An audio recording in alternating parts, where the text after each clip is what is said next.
Hey guys, it's Trish back with another video. Today we're going to make a really fun pair of earrings, and we're going to use items out of the Aloha Paradise Potomac Beads Treasure Box. If you did not see that unboxing, it is available on my channel if you want to check that out once you watch this. So what we're going to do here, guys, I have a variety of things from that box. So the first thing we're going to do, we're going to take these really pretty Cabachon stones, and we're just going to take a little bit of the E6000, which was also in the box, and I'm just going to take a tiny dab. You don't want to put too much in here because you don't want it coming out of the side.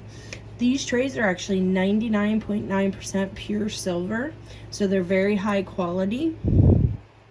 And these are check cabochons. These are, I think the color is white teal luster that they're calling them. So you're just going to glue that in there, and you're going to let that sit. So I'm going to put that to the side. I have one that's already done. So what we're going to do first is we're going to take our head pins and we're going to make the dangles for the bottom of the earrings. So what you're going to do first, I have some ball head pins here, and we're going to start with the center one, and I'm going to put one of our beautiful magnesite turquoise beads and a silver Miyuki seed bead in size 8. Again, this is all in this month's box. And then I'm going to put another one of our turquoise on, another seed bead, because I want the one in the center to be longest. And then I'm going to put one of our beautiful Potomac crystal bicones. This color is Sunflower AB. It's really gorgeous. So now that we have that head pin done, we're going to do 2 more. And again, we're going to start with one of our turquoise magnesites, a spacer bead, and a bicone. And that is going to be what our side ones are going to have on them. So again, we're going to do a turquoise magnesite, a seed bead, and a bicone. And those are going to be our little dangles. So what I'm going to do here is I'm going to just take my round nose pliers, and I'm going to straighten this out here, make sure everything's nice and straight. I'm going to place my round nose pliers in there, and I'm going to do a horizontal bend because we're going to do a wrap loop once we get this hooked onto our cabochon. And we're going to go up and over just like so, rotate our pliers, and then bring the wire across. So at this point, this is when you want to go ahead and put it on your piece. If you've been in beading for any amount of time, you can remember many times when you forgot to do so. This has been something that I have fought with my whole beading career, is remembering to put it on, put the loop on before finish wrapping it for a wrap loop. So I got that on, and I'm just going to wrap around the base until I get down to the top of the crystal. You don't want to make it too tight because it can crack your crystal, okay? So I'm just going to trim that off, and then just push that in because we don't want anybody getting it caught in their hair or anything like that. So we're just pushing that end in. So we have one of our side ones on.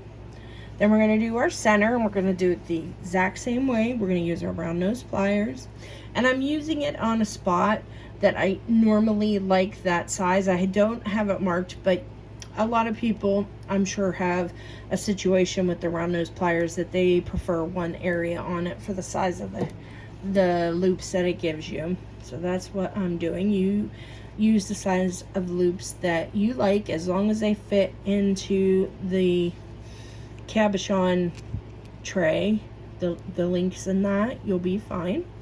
So again, I'm going to do wire wrap. You can use pliers as well. A lot of beaders do, to pull the end of their wire around for the wrap loops.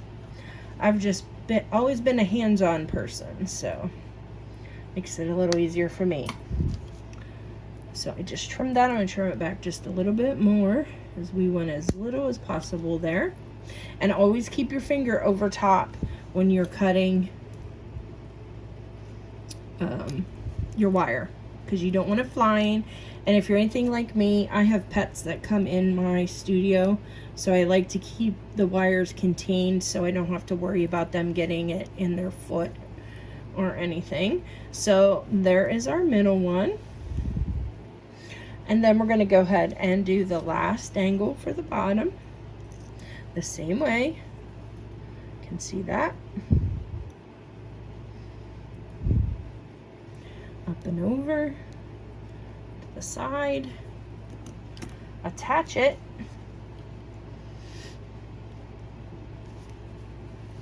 To your loop. And then grab the top of that loop with your chain nose or your tweezer nose pliers and just give that a wrap. You got that much. Trim and tuck away your little end. So now these are very pretty just the way they are, but I would like to add just a little bit of something between here and my ear wire. So I'm just going to take a piece of 20 gauge wire and I'm going to trim the end so it's nice and flat, and then I'm going to make myself a simple loop, and I'm going to do that by bending my wire horizontally, and I'm going to grab that with my fingers, and I like to trim it. I think it's about, yes, about 1/4 inch is what I like to leave. And then again, I grab with my pliers on the tippy top of the very top of that, okay? And then I'm just gonna roll that back just like so. So we have a little loop there. And then I'm going to add a seed bead, one of our magnesite, and another seed bead. Just as simple as that. What that's doing is that's bringing that turquoise up above that green, and it's going to tie everything together, guys. Okay, so now we just want to give this a little bend, and I'm going to go just a millimeter above my last bead. I'm going to give that a bend like so, and then I'm going to cut this to about 1/4 inch. Okay. And I get pretty good at it after doing it so many times. You'll kind of get used to like what that feels like, what that looks like, so you don't have to measure it. And then I'm just rolling back again, just like that. Okay, and I'm just going to adjust this so it's nice and straight on my beads. And then I'm going to simply hook this into, wrong side, to my cabochon tray here, opening the loop front to back and attaching that. And then we just need to attach it to our ear wire,